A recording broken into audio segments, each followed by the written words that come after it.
Hi అండి, నమస్తే. Welcome to my channel Lakshmi Ramana recipes. ఈరోజు మనం ఒక మంచి రుచికరమైన రైస్ రెసిపీని ప్రిపేర్ చేసేసుకుందామండి. లంచ్ బాక్స్కి అయితే చాలా బాగుంటుంది. అదే టమాటో రైస్ అండి. చూడండి, చూస్తేనే నోరూరిపోతుంది కదా అండి. టేస్ట్ కూడా చాలా బాగుంటుంది. చాలా సింపుల్గా మనం టేస్టీగా ప్రిపేర్ చేసేసుకొని ఈ విధంగా పెరుగు చట్నీతో తింటే సూపర్గా ఉంటుందండి. మామూలుగా ఒక్కొక్కసారి మనకు కర్రీస్ అనేది బోరు కొడుతూ ఉంటాయి. సో అలాంటప్పుడు ఈ విధంగా మనం టమాటో రైస్ చేసుకున్నామంటే చాలా బాగుంటుంది. కాబట్టి ఎలా తయారు చేసుకోవాలో కావలసిన పదార్థాలు, తయారీ విధానం ఒకసారి చూద్దామండి. ఇక్కడ నేను ఆల్రెడీ బియ్యంని కడిగి పెట్టేశానండి. చూడండి, ఈ సైజ్ గ్లాస్తో ఒక 2 గ్లాసుల బియ్యాన్ని, ఇది నార్మల్ రైసే అండి, రోజు అన్నం వండుకునే రైసే, ఒక 2 సార్లు శుభ్రంగా కడిగేసిన తర్వాత కొద్దిగా నీళ్లు వేసి నానబెట్టి పెట్టేశాను. ఇంకా ఇక్కడ ఒక 5 పెద్ద టమాటోల్ని కొద్దిగా ముక్కలుగా కట్ చేసి పెట్టేశాను.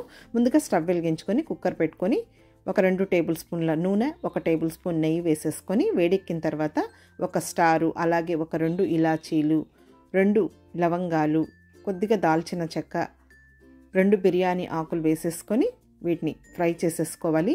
మరీ మసాలా ఘాటు ఎక్కువ లేకుండా కొద్దిగా వేసుకుంటే సరిపోతుంది.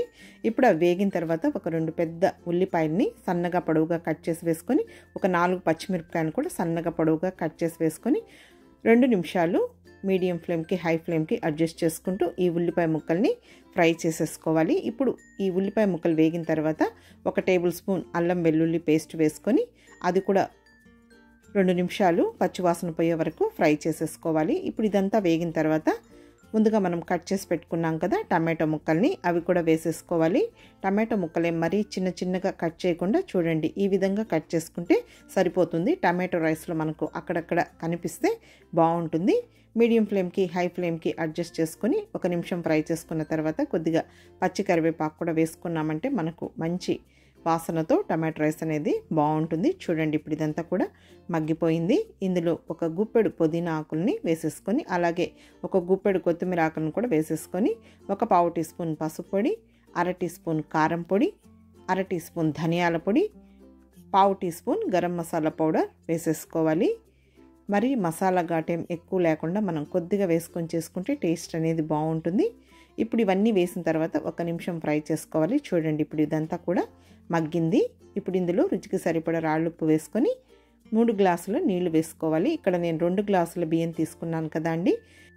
1 గ్లాస్ బియ్యానికి 1.5 గ్లాస్ నీళ్ళు అయితే సరిపోతుంది. ఆల్రెడీ బియ్యం బాగా నానాయి కాబట్టి ఇప్పుడు ఆ నీళ్లు వేసేసిన తర్వాత ముందుగా నానబెట్టుకున్న ఆ బియ్యాన్ని నీళ్లు వంపేసేసుకొని ఈ ఎసురులో వేసేసుకోవాలి. జస్ట్ ఇప్పుడు అదంతా ఒకసారి కలిపేసేసుకోవాలి.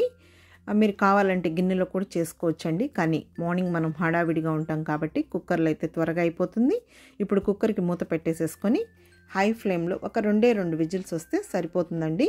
అన్నం అనేది మనకు పర్ఫెక్ట్గా ఉడికిపోతుంది. చూడండి, ఇప్పుడు రైస్ అనేది మనకు పర్ఫెక్ట్గా పొడిగా వచ్చేసింది. ఆ టమాటో ముక్కలు కూడా చూడండి, టమాటో రైస్లో మనకు మరీ టమాటోలు మ్యాష్ అవ్వకుండా ఈ విధంగా అక్కడక్కడ కనిపిస్తూ ఉంటేనే మనకు రైస్ అనేది టేస్టీగా ఉంటుంది. అలాగే కలర్ కాంబినేషన్ కూడా చాలా బాగుంటుంది. చూడండి, అన్నం కూడా పొడిగా పర్ఫెక్ట్గా వచ్చేసింది. మీకు కావాలంటే బాస్మతి రైస్తో కూడా చేసుకోవచ్చండి, లేదు 1 గ్లాస్ బాస్మతి రైస్ 1 గ్లాస్ మామూలు బియ్యం కూడా వేసి వండుకోవచ్చు. ఇప్పుడు ఒక ప్లేట్లోకి డిష్ అవుట్ చేసేసుకుందాము.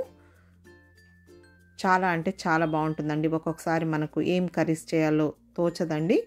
అలాగే లంచ్ బాక్స్ కూడా చాలా క్విక్గా మనం టేస్టీగా ప్రిపేర్ చేసుకున్నామంటే పిల్లలు కూడా హ్యాపీగా తినేస్తారండి. ఇప్పుడు పెరుగు చట్నీతో సర్వ్ చేసుకుంటే సూపర్గా ఉంటుంది. కావాలంటే మీరు ఏదైనా కర్రీతో కూడా తినచ్చండి. కాబట్టి తప్పకుండా ట్రై చేయండి. లంచ్ బాక్స్కి అయితే చాలా క్విక్గా టేస్టీగా ప్రిపేర్ చేసేసుకోవచ్చు. ఈ వీడియో మీకు నచ్చినట్లయితే నా యూట్యూబ్ ఛానల్ లక్ష్మీ రమణ రెసిపీస్ని కొత్తగా చూస్తున్న వారైతే సబ్స్క్రైబ్ చేసుకోండి. ఇంకొక రెసిపీతో మళ్ళీ కలుద్దాం. నమస్తే అండి.